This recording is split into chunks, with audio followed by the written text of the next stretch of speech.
ಪ್ರೀತಿಸಿದ ತಪ್ಪಿಗೆ ಮದುವೆ ಆಗುವಂತೆ ಕೇಳಿಕೊಂಡಿದ್ದಕ್ಕೆ ಪ್ರಿಯತಮಿಗೆ ಚಾಕು ಇರಿದು ಬರ್ಬರವಾಗಿ ಹತ್ಯೆಗೈದಿರುವ ಘಟನೆ ಕೆಎಸ್ ಲೇಔಟ್ ಪೊಲೀಸ್ ಠಾಣಾ ವ್ಯಾಪ್ತಿಯಲ್ಲಿ ನಡೆದಿದೆ. ಮಮತಾ ಕೊಲೆಯಾದ ನರ್ಸ್ ಚಿತ್ರದುರ್ಗದ ಹಿರಿಯೂರು ಮೂಲದ ಮಮತಾ ಜಯದೇವ ಆಸ್ಪತ್ರೆಯಲ್ಲಿ ಸ್ಟಾಫ್ ನರ್ಸ್ ಆಗಿ ಕೆಲಸವನ್ನ ಮಾಡ್ತಾ ಇದ್ರು. ಇದೇ ಆಸ್ಪತ್ರೆಯಲ್ಲಿ ಆರೋಪಿ ಸುಧಾಕರ್ ಕೂಡ ಕೆಲಸವನ್ನ ಮಾಡ್ತಾ ಇದ್ದ. ಹೀಗಾಗಿ ಇಬ್ಬರ ನಡುವೆ ಪರಸ್ಪರ ಪ್ರೀತಿ ಹುಟ್ಟಿಕೊಂಡಿತ್ತು.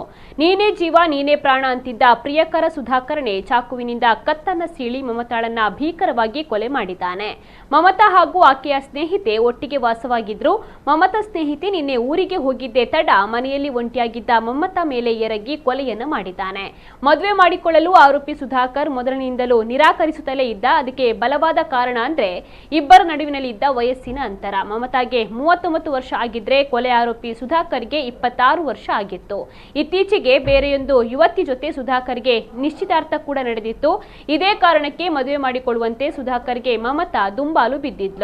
ನಿಶ್ಚಿತಾರ್ಥವನ್ನ ಕ್ಯಾನ್ಸಲ್ ಮಾಡಿ ತನ್ನ ಜೊತೆ ವಿವಾಹವಾಗುವಂತೆ ಮಮತಾ ಒತ್ತಡವನ್ನ ಹಾಕ್ತಾ ಇದ್ಲು. ಇದೇ ಕಾರಣಕ್ಕೆ ಇಬ್ಬರ ಮಧ್ಯೆ ಗಲಾಟೆ ವಿಕೋಪಕ್ಕೆ ಹೋದಾಗ ನಿನ್ನೆ ರಾತ್ರಿ ಚಾಕುವಿನಿಂದ ಚುಚ್ಚಿ ಕೊಲೆಯನ್ನ ಮಾಡಿದ್ದಾನೆ.